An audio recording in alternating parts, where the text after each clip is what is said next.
रहीम। आज हम class 10 chapter number 12 geometrical optics के न्यूमेरिकल सॉल्व करेंगे। न्यूमेरिकल नंबर 10 है हमारे पास। न्यूमेरिकल हमें बुक में दिया गया होता है, an object is located at 6 centimetre from a concave lens of focal length 18 centimetre.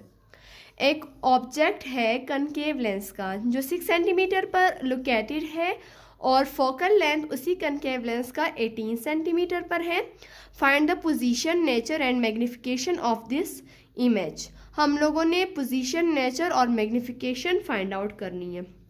तो हमारे पास जब हम लोग न्यूमेरिकल पढ़ते हैं तो सबसे पहले हम लोग उसमें एक डेटा कलेक्ट करते हैं। तो डेटा में हमें दिया गया था ऑब्जेक्ट जिसको हम लोग पी से डिनोट करते हैं, वो हमें 6 सेंटीमीटर दिया गया था। फोकल लेंथ जिसको हम लोग स्मॉल एफ से डिनोट करते हैं, वो हमें 18 सेंटीमीटर दिया गया था।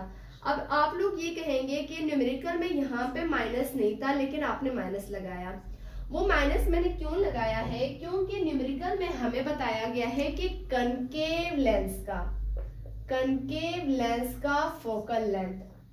तो कनकेव लेंस जहां पर आ जाए तो उसका मतलब है कनकेव लेंस का जो फोकल लेंथ है वो नेगेटिव है।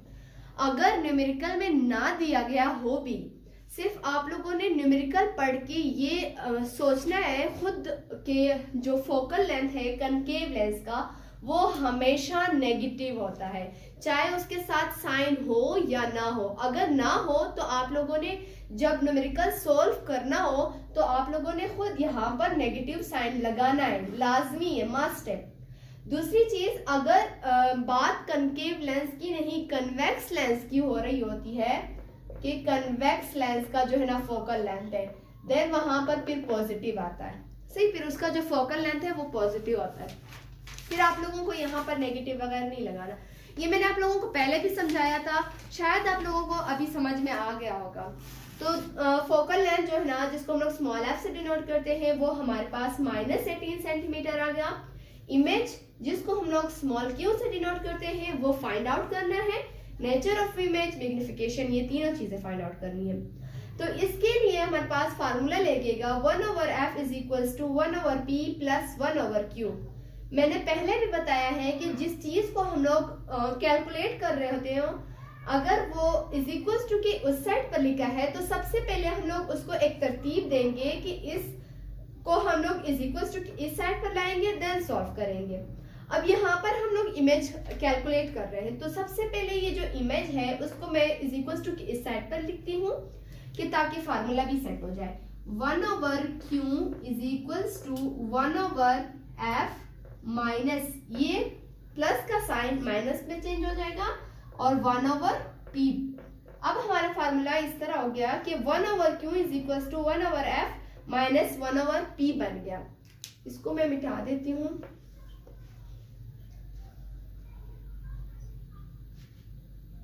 अब यहाँ पर जो 1/q है वो मैं उसी तरह लिखती हूँ 1/q। f की जगह मैं f की वैल्यू पुट करती हूँ। f की वैल्यू हमारे पास है -18 और यहाँ पर भी माइनस है। 1/p, p की जगह हम लोग यहाँ पर p की वैल्यू पुट कर देते हैं 6। अब सबसे पहले हम लोगों ने इन दोनों का जो है ना एलसीएम लेना है। एलसीएम मैंने आप लोगों को पहले भी बताया है कि किस तरह लेते हैं। अब 18 और 6 का एलसीएम लेंगे। सबसे पहले हम लोग छोटे टेबल से स्टार्ट करेंगे 2 से। 2 9s are 18, 2 3s are 6। अब 3 के टेबल से करेंगे क्योंकि 2 टेबल में 9 और 3 नहीं आता। 3 3s are 9, 3 1s are 3, 3 1s are 3 और ये 1 उसी तरह। तो 2 3s are 6, 6 3s are 18, यानी हमारा जो एलसीएम है वो 18 आ गया। अब यहाँ पर हम लोग 18 लिखेंगे। अब इस 18 को हम लोग सबसे पहले इस 18 पर डिवाइड करेंगे। जो इसका आंसर आएगा उसको हम लोग इस 1 के साथ मल्टीप्लाई करेंगे। इस 18 को हम लोग अंदर लिख लेंगे और इस 18 को हम लोग बाहर लिख लेंगे। तो 18 1s are 18 आता है, यानी इसका आंसर पूरा आ गया। अब इस 1 को हम इस 1 के साथ मल्टीप्लाई करेंगे। 1 1s are 1 आ जाएगा और ये माइनस ऊपर चला जाएगा। अब यहाँ पर माइनस लगा है तो यहाँ पर भी माइनस लगेगा। यही 18 इधर अंदर लिखूंगी और इस 6 पे इसको डिवाइड करूंगी। 6 3s are 18, इसका आंसर पूरा आ गया। अब ये वाला 3 इस 1 के साथ मल्टीप्लाई होगा, 3 1s are 3, इसको मैं रेज कर देती हूँ। 1/q is equals to 18, 1 minus minus plus, 1 में से 3 को प्लस किया 4 और ये माइनस भी लगेगा, -4। सही। अब इन दोनों को हम लोग डिवाइड कर देते हैं 4। अब यहाँ पर जो है ना हमारा आंसर क्या बन जाएगा, 1/q is equals to minus minus plus हमारे पास आ जाता है, तो माइनस माइनस प्लस 1 और 3 को जब हम लोग प्लस करेंगे तो हमारे पास -4/18 बन जाएगा। अब यहाँ पर 1/q है, हमें सिर्फ इमेज चाहिए, तो यहाँ पर 1 भी है, हम इसको रेसिप्रोकल करेंगे। जब 1 नीचे आ जाता है तो उसकी कोई वैल्यू नहीं रहती। अब यहाँ पर सिर्फ q बच जाएगा जब इसका रेसिप्रोकल लिया, तो ये दोनों भी अपनी जगह चेंज कर देंगे, 18/4 बन जाएगा, -18/4। अब इनको अब हम कैलकुलेट करेंगे। कैलकुलेट किस तरह करेंगे कि -18 डिवाइडेड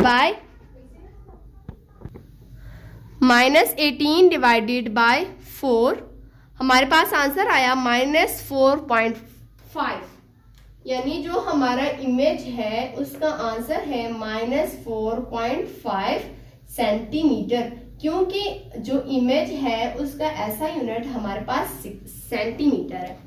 दूसरी चीज, जो नेचर ऑफ इमेज है, यहाँ पर माइनस आया है, नेगेटिव है, यानी जो हमारा नेचर ऑफ इमेज है वो इरेक्ट और विर्चुअल है, क्योंकि जहाँ पर नेगेटिव साइन आ जाता है वो हमारे पास फिर विर्चुअल और इरेक्ट हो जाता है, विर्चुअल एंड इरेक्ट।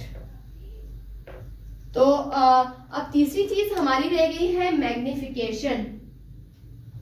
मैग्निफिकेशन भी फाइंड आउट कर देते हैं।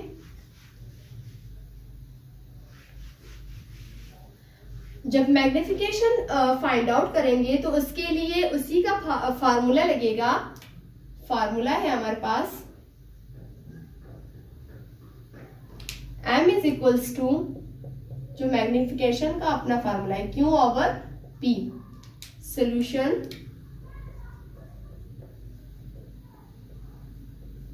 मैग्निफिकेशन हम लोग फाइंड आउट कर रहे हैं तो हमारे पास m उसी तरह आ जाएगा। Q की वैल्यू अभी हम लोगों ने निकाली जो कि -4.5 थी। P की वैल्यू हमारे पास 6 सेंटीमीटर है। अब हम इन दोनों को डिवाइड कर देंगे।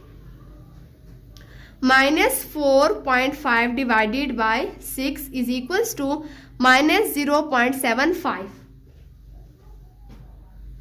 जो हमारे पास मैग्निफिकेशन है वो है -0.75। हमारी तीनों चीजें कंप्लीट हो गई। इमेज हम लोगों ने फाइंड आउट करना था। इमेज का आंसर हमारे पास आया -4.5 सेंटीमीटर, और नेचर ऑफ इमेज हमारे पास विजुअल और इरेक्ट था।